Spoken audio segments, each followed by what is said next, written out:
How can a husband release 7 bullets into the body of the wife just because the wife is seeking for a divorce and she is making supposedly better progress in life more than the husband? To make matters worse, the husband is actually a pastor and a supposed prophet. If I'm not your sister, then me, I'm fake. You got the video, right? Yeah, I got it. When a marriage becomes abusive, the best you can do for yourself as a young lady is to bolt out whilst you are still alive. But unbeknownst to Barbara Tommy, she learned this the hard way. Barbara Tommy was born under the bright Ghanaian sun on the 14th of May 1993 in Accra, a city that never truly got to see the stuff that she was made of. As a child, Barbara Tommy moved across oceans with her family, settling in Central Florida, where her brilliance blossomed early. Barbara Tommy is not just beautiful, she is a young lady that has the hunger for success. Barbara Tommy went to Apoka High School in Orlando, United States of America, and whilst in school, her grades set her apart from other students. While her peers drifted from classes, Barbara chased excellence with fire in her chest. By 21, she had already earned a bachelor's degree in business and finance from the University of Central Florida. This was after she got an associate degree from Valencia. Barbara achieved all this without incurring a debt. She is a self-made scholar who paid for her education with grit, part-time jobs, and fierce independence. Barbara Tommy was the joy of her parents. Her siblings were extremely proud of her. Do you know what? Barbara Tommy at a very young age was the assistant manager at Navy Credit Union Bank. The black community in the United States of America were extremely proud of Barbara Tommy.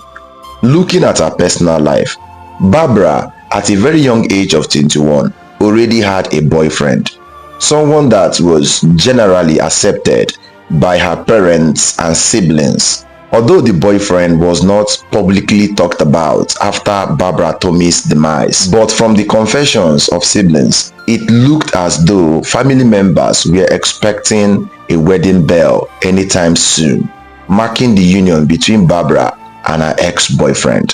But unbeknownst to everyone, Barbara took a new turn.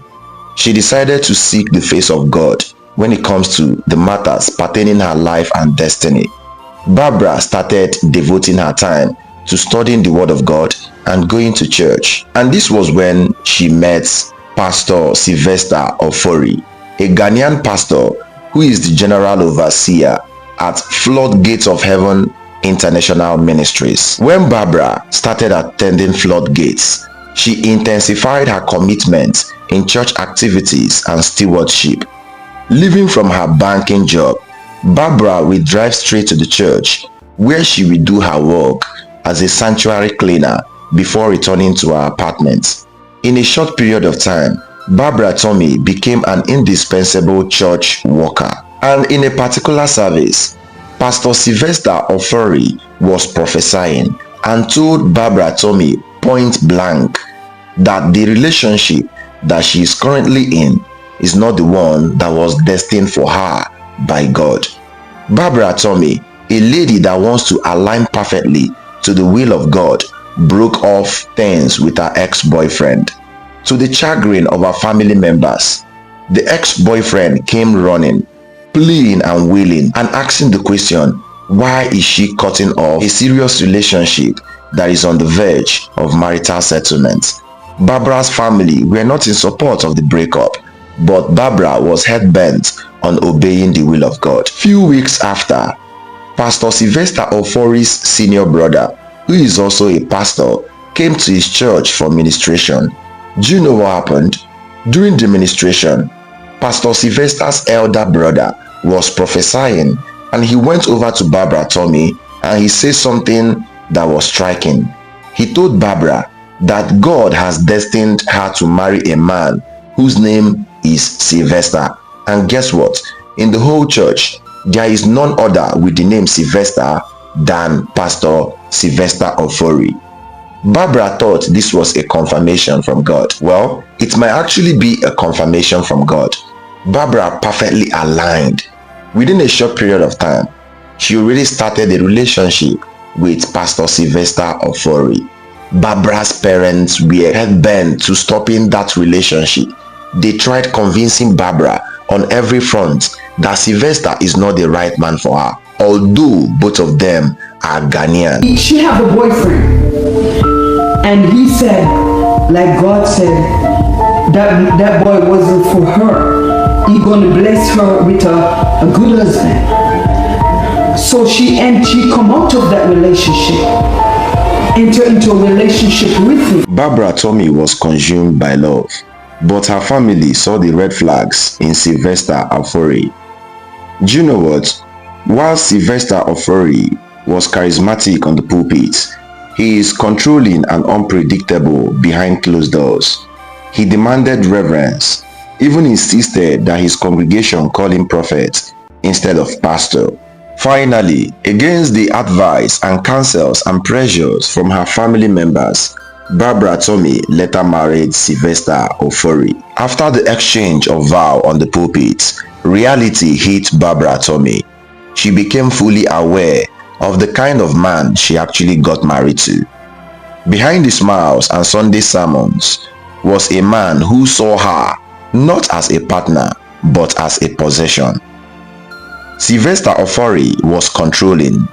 He was jealous, and he boiled with rage whenever Barbara Tommy shined too brightly.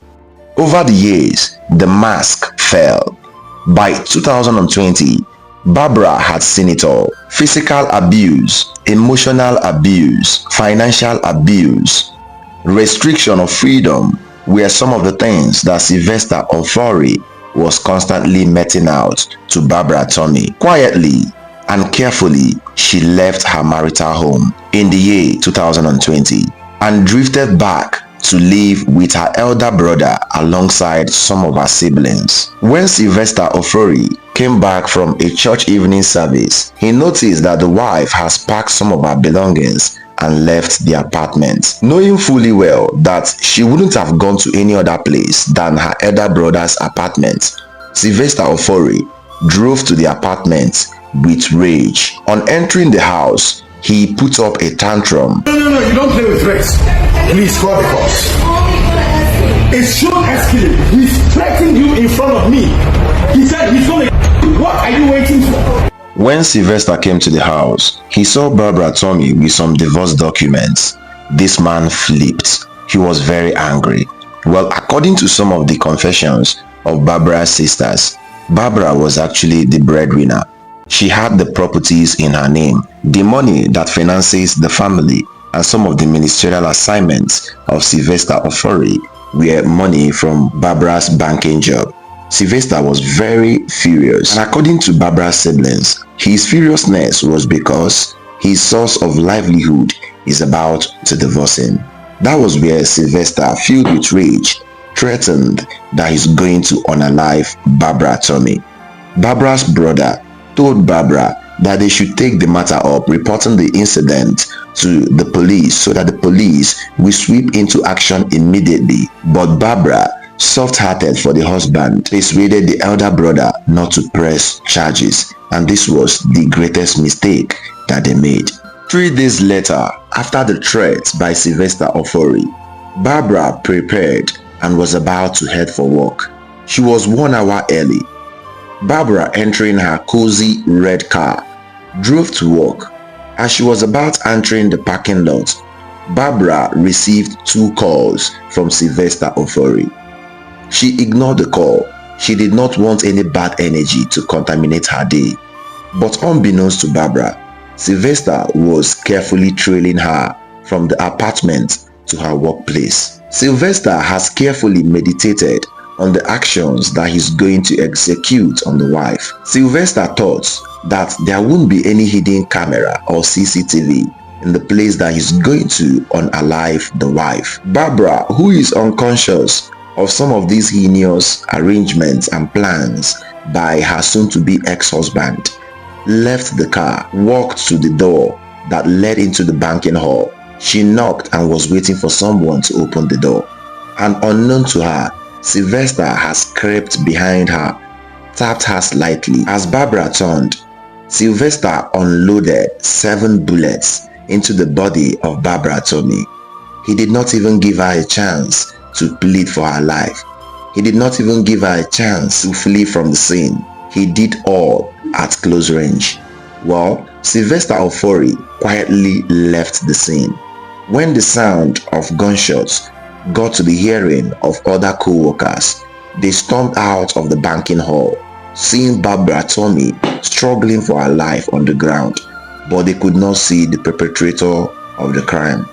Possibly, Sylvester Ofori came wearing a hoodie. When the law enforcement agents got the CCTV footage, to their greatest shock, it was Sylvester Ofori, a preacher of the gospel, a pastor and a prophet, a general overseer. The police swung into action, went to his apartment, and surprisingly, he was there, cool-headed, thinking that the crime he committed, that no one is going to trace it back to him. One of his first line of defense was that he called the wife twice. Sylvester wanted to use the call as an evidence that he was not in close proximity with the wife when the incident happened. But when he was showed the CCTV footage, he became weak, he became numb. Sylvester was arraigned. The matter was greatly publicized. When he was brought to the law courts, he was sentenced to life imprisonment. I want you guys to leave your comments in the comment section below. What do you have to say about this sad story of a promising banker that was unalived by the husband? Leave your comments. What do you have to say about women that experience abuse, physical, emotional, financially in their marriage? What should be their fate? Leave it as a comment. For those perpetrating the crime, what do you have to say about them as well? Leave your comments in the comment section below. And if you are new to our channel, kindly subscribe.